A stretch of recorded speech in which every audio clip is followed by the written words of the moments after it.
How's it going, man? Good, man. How are you? Not too bad, and yourself? Oh, good. Another fine day in Christchurch, isn't it? Yeah, it's that real misty, fog up your glasses kind of rain. Yeah. I feel like I can go so many places. Yeah. Being such a huge fan of Indigo and Provisions, but I guess we could start there. What would you, being a retail business, clothing retail business, but it's also catering to a bit of a niche market. Yep, definitely. How would you describe what Indigo and Provisions is? Indigo and Provisions is a independent boutique retail store focusing on high quality, sustainable products, primarily clothing, fashion. How did you find your niche audience, your niche market? My niche is based around me and what I like, and hoping that other people like it too. And it's kind of paid off. Yeah.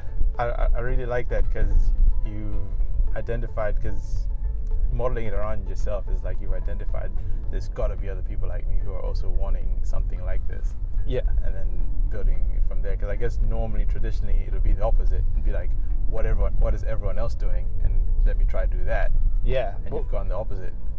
I think, more and more in business, people want real life. They want, they don't want too polished, or they want a sense of knowing the owner, or it's not too over rehearsed, or I don't know, people can see through things, something that's too scripted or too crafted, and so I don't know, it's kind of been a trial and error, not error, but just a kind of let's try things, let's put it out there. We didn't have a huge budget for professionally done videos and photo shoots every week kind of thing, so we just kind of had to work with what we got. And one thing, I just retain a lot of knowledge about what we have and garments and things like that, and it's well, who better to talk about the products than the person that chose them and that cares about them the most. And so I don't know, just to me it feels right to be authentic, and passion breeds passion. If you're passionate about something, it's infectious. It's if you hear someone talking about something and they're really fired up about it and they're really genuine, you're going to be oh wow, you get inspired, or you get something back from that. And so it's that, for me, is how I wanted to do the social media, is I love this stuff, I'm so into it, and hope that kind of has a knock-on effect of people wanting to know more, or wanting to kind of ultimately purchase, obviously. But there's been this whole thing where people are talking about online shopping is gonna kill traditional retail, and and all this sort of stuff. So what are your thoughts on? Well, first of all, they've been saying that for years. Years and years and years, and it hasn't happened yet. There's no way you can replicate yet, maybe VR, I don't know, no way you can replicate yet online the type of experience that you can deliver in a physical store space.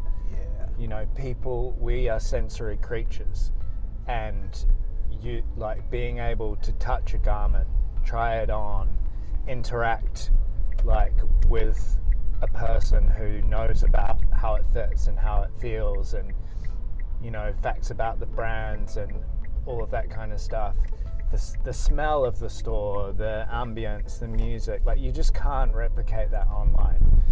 It's an essential part of doing business, definitely, don't get me wrong, but I just don't see brick and mortar retail ever completely dying off, because people want that experience, and people want to feel connected to something more, I think, than just an online store. Your thoughts on fast fashion and where you fit into that sort of picture.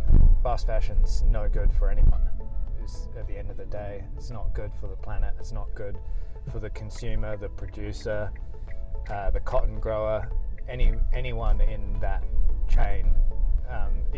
Even the consumer, even the person buying it. It's not good for you as a customer to buy it, because it's just not going to last. It's gonna the only thing that is perceived to be good about it is the price, but it's a false economy, because you end up having to buy multiple, more units, because it breaks down, it doesn't last, the quality's not good. So it's a false economy, really. Yeah.